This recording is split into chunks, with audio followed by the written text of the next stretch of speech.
From a first thought, one will think the police officer wants to catch a rat mole.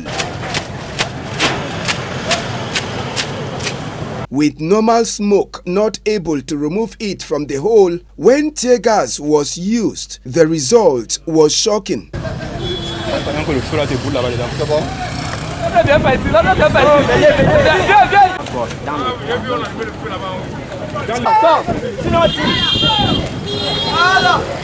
Salut, le chef!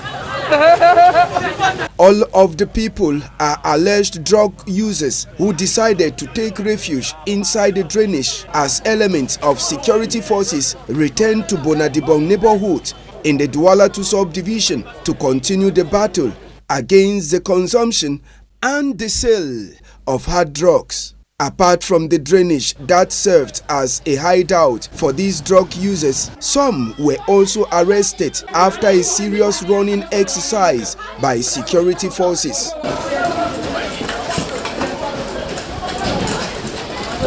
A total of about 30 drug dealers were arrested, amongst them women, alongside some drugs seized by the security forces.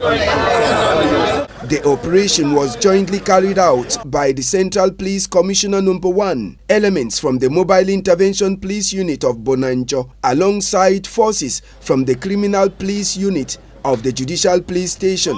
Security forces say the exercise, which has started, won't stop until bad seeds are rooted out completely from the economic capital.